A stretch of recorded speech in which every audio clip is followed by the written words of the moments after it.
I'm a male who grew up in a household where whatever my mum said goes. She wasn't harsh or anything. My dad was just very chilled out and would go with the flow. I grew up with one older sibling, and when I was ready to go to college, I wanted to distance myself as far from my home as possible. I got a scholarship in technology at Hamline University in Minnesota. It felt amazing to attain my degree, and I also met a beautiful woman, Wendy, who's my wife now. We ended up settling down in a small town with a population of 400 in Minnesota. I've never really had a faith and always considered myself an atheist, but my wife has always had a strong faith. She's the eldest of 2 siblings, and because I'm the younger out of my brother and I, she naturally takes charge and I'm more relaxed, which suits us fine. Wendy found a church in our small town and we go every Sunday. The church is painted bright white and was built in the 1800s. There are about 40 other parishioners. The pastor looks late 40s and has his own children that look to be around 16 and 18. I really don't like going to church, but I go for Wendy. My passion is my job at the local tech company, where I probably won't get rich, but at least it has some good benefits. Now we were both settled in this small town. It was starting to get boring, so Wendy makes a passing remark that we should be having our own kids. And I agree, as we've been trying to conceive for about a year now. We are young, so Wendy not getting pregnant straight away didn't bother me much, but with her working at our local church-affiliated nursery/preschool, she was constantly reminded, we haven't got our own children. The local area's population grows massively during summer season as all the migrant workers and their families flood the area. Due to this, our church offers preschool places to the migrant families at an incredibly cheap price, so Wendy is always busy. She would meet with Pastor Billy every day after her preschool job, so they could pray together, pray that Wendy would conceive our first baby. She also makes me read the Bible, believing it will help. Over the last few months, the stress has caused her to bite her fingernails away completely, from trying but failing to conceive. Then one morning, after doing a pregnancy test at home, we finally got the positive we were waiting for. I couldn't be happier. Now, I didn't have to read that damn Bible. Wendy continued working at the preschool, and days when I'd have to work later, she'd stay and help Pastor Billy at the church. Wendy was around 6 months pregnant when I started noticing slight pain below my stomach, which would go after I emptied my bladder. I just thought I was piling on weight or stressed out, which was common in new fathers. So I pretty much ignored it. After 9 months, Wendy finally went into labor, and we were both happy and surprised that we had a girl, who we named Hope.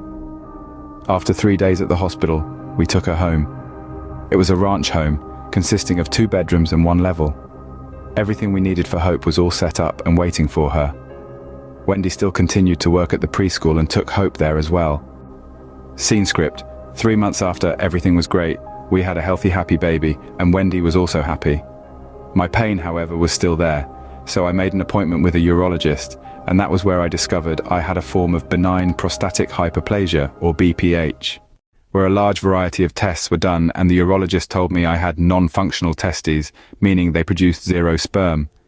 My response to the urologist was, "You're mistaken, I have a daughter." The urologist replied with, "You have a congenital condition, meaning you've had it since birth. Therefore it's not possible for you to have children, because your testes are non-functional." There was a large number of patients in the waiting area, and this doctor knew it. So he said, "If there's anything I can do, please let the receptionist know." I walked out of the doctor's, completely defeated, as me and Hope had such a strong bond. I drove to a deserted area and rang my dad, who said he knew of my issue but never mentioned it, as my parents never wanted me to feel weird. "But what about Hope?" I asked my dad. "You have a beautiful bond," he replied. My dad doesn't have it in him to hurt someone's feelings, but I wasn't stupid. Anyone in town could be the father. It could be Pastor Billy. It could be a father who dropped his kids to preschool. Even a migrant worker could be a possibility. So I looked online at Reddit and Quora to see if anyone else had this same issue. And of course, with the trillions of people in this world, I found someone whose advice was, "You can't have kids. So either put up or shut up." I guess that advice made sense, as I could never give Wendy or any other woman a baby, so I decided to go with it. So I returned home with my steroid medication in my jacket for the BPH. I told Wendy it was all good and hugged my daughter. Hope has got blonde hair. Mine was also blonde growing up, but it's dark now. Then again, Wendy has blonde hair. It never occurred to me that she wasn't biologically my baby. But to move on, I had to accept this. I quickly pushed my negativity aside and was just happy to have my own family. Fast forward a few days and I was starting to feel ill basically all day, every day. I called the urologist and he explained it's most likely stress-related and not from the BPH. I began to feel very degraded when at church Pastor Billy would look at Wendy and remind me how often they prayed together for our baby. My nausea was now making simple decisions very hard, so much so that I was being told off at work for very poor performance. When Grace was about 6 months old, my phone rang. It was Wendy asking to pick up Hope as she was unwell. Still unwell myself, I reluctantly agreed as the kids weren't allowed to stay if they were ill. So I went to pick Hope up. I got to the preschool and said hello, and I'll see you later on to my wife. Then I carried Hope to the car, placed her into the car seat and strapped her in. A few minutes into driving, I glanced in the rearview mirror at Hope, but for some reason, she just looked off. She had blonde hair, but it seemed brighter than normal. Even her facial features were just not right. It was kind of like seeing a rip-off of my own child. Now I know I've been feeling horrible lately, and perhaps my judgment was a little cloudy, but I just kept on looking in the rearview mirror. But I remind myself that Wendy handed me Hope and I better chill out before someone commits me to a mental hospital. When we got home, I looked at pictures of Hope and compared them to this new Hope, and I just felt more and more sick. Babies' appearances change week to week, so it's difficult, and I feel disgusting for thinking this way, but my brain was saying, this is not Hope. But at the same time, I was also thinking, she has blonde hair still, and Wendy handed her to me, so of course she's yours. I put Hope in her crib as she looked tired, and I sat down on the sofa waiting for Wendy, so she could look at Hope and confirm it was her. After a couple of hours on the sofa and my stomach doing somersaults, Wendy walks through the front door, heading straight for Hope, so I didn't have to say anything about checking on her, thankfully. She came out of the nursery holding Hope, who was still half asleep. That's when I thought I'm just being paranoid, as Wendy didn't seem bothered at all by her. Days passed, and my stomach issues had improved a lot. Wendy got a promotion as the manager of the preschool, and I'm pretty sure that we were the only family who could afford to own and drive a Tesla in and around our town. Wendy was amazing at money management, so she would sort the bills out. We were doing really well. We were building a new house, planning holidays and having takeaway dinners around 5 nights a week instead of home-cooked ones. Me and Wendy were talking when she suddenly asked me if I wanted another child, and knowing I couldn't, I just played along and said yes, of course. I was just going to ignore the fact it wouldn't be my child and let her do whatever would make her happy, because I couldn't give her a baby anyways, and the end result was my name on the birth certificates, and I'm the father, and that's all that counts in my mind. This time, she conceived much faster, which made me think she was already pregnant, before asking my opinion on the pregnancy in the first place. But it was irrelevant, because other than trying to conceive a child, I had no reason or feeling that she was sleeping with other men behind my back. The weeks passed, and Hope was growing fast, and Wendy was getting further into her pregnancy. Hope started to walk, and her skin along with her hair is a lot darker now, ruling out Pastor Billy, who has light ginger hair and pale skin. 8 months later, and we welcomed Paige into the world. She looks a spitting image of Hope when she was born. I was trying to work out who the father was in my head, just for fun, I guess, as I knew it couldn't be me. But I didn't come to any sort of answer. It was like having Hope over again with Paige, so I was certain that they both have the same biological father. Wendy is 100% British with blonde hair and fair skin, which mirrors both Paige and Hope when she was younger, with her father's genetics taking over more as she got older. I had forgotten about my stomach issues, as I hadn't had any kind of problem for more than a year now, and we'd just finished our new home, then went on holiday. But the pain had returned, and was much, much worse than before. It got that bad that I didn't go into work for a few days. When Wendy got home from her preschool job, she was carrying Paige in her arms, who is 5 months old now, and Hope came running in behind her through the door.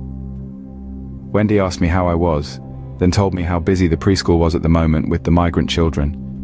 I wasn't fully with it thanks to my stomach pains, but she handed me Paige anyway, and I immediately said, "What the hell?" "What's up?" Wendy replied. "This isn't Paige. What on earth is going on? This is the same thing that happened about a year and a half ago with Hope," I replied. Wendy looked at me with anger in her eyes and said, "Brad, this is your daughter." I know you're not well, but you're making me feel weird with what you are saying. I looked at the baby's hair and I said, the roots in this baby's hair are black and it smells like bleach. The baby's top also has a yellow tinge where bleach has leaked onto it. My stomach was killing me, but my adrenaline was rushing now, and I pulled up her top and said, Wendy, this baby doesn't even have a birthmark on her stomach like Paige does. Wendy's face dropped and she said, I can explain. What? Where's Paige? Did you do this to Hope as well? I said. My stomach pain got intense and I fell back onto the sofa. Wendy then said, I'll go get Paige. Then she left the house with both the Paige and probable Hope imposters. I quickly called the police and I really didn't know what to say, especially because I was in so much pain. But I made a point to them to go to the preschool because something sickening might have happened to Paige. And I told them what happened to Hope as well. I was in immense pain and I actually passed out on the sofa. Thankfully, the police came to my home because there were 2 young kids involved and I was taken to the emergency department. The doctor at the ER department told me that I was being intentionally poisoned with antifreeze by someone for days based on my symptoms. I surmised that Wendy did this to distract me so she could switch the babies, and it worked with Hope. But this time, I knew I wasn't imagining it, and she got caught with Paige. The FBI got involved because there were so many layers to this case. They haven't been able to track down Wendy, and they have no clues as to her whereabouts. The fake Paige was identified as a migrant mother's baby, where the mother was gravely ill with cancer and gave the baby to our Baptist church for an illegal adoption. So Wendy kept the baby and dyed her hair blonde to try and fool me. What the FBI agent told me next shook me to the core. Her name was Agent Patterson, and she said, I'm sorry to say this, then put her hand on my right shoulder and said, this is going to be really difficult for you to understand, but after looking at your bank accounts, we suspect that Wendy sold her babies to possibly the highest bidder for a substantial amount of money. I started crying uncontrollably as I'd built up such a bond with the real Hope and Paige. I just couldn't believe I was married to such a twisted woman. All for that Tesla and anything else money could buy.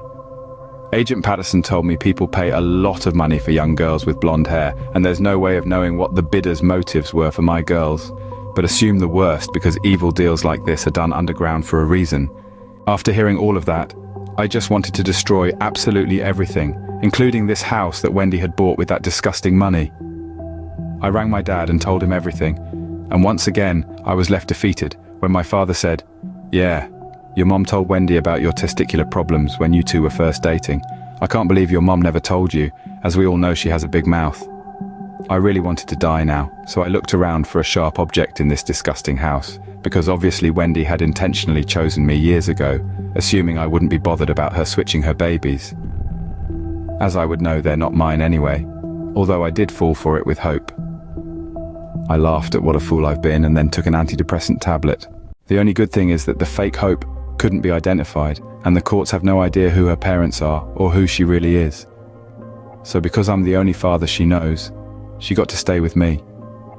I wanted to keep the fake Paige as well, but I doubt that will happen, as she'll probably be returned to Africa. I spend my time now searching for the real Hope and Paige. Every now and then I'll see a child that looks like one or both of them, but I have no idea if the kids were purchased. The FBI kept Wendy's DNA on file in case the real Paige or Hope were ever found. The FBI also suspects other children have been bought and sold through that preschool and are trying to determine Pastor Billy's involvement, if there was any.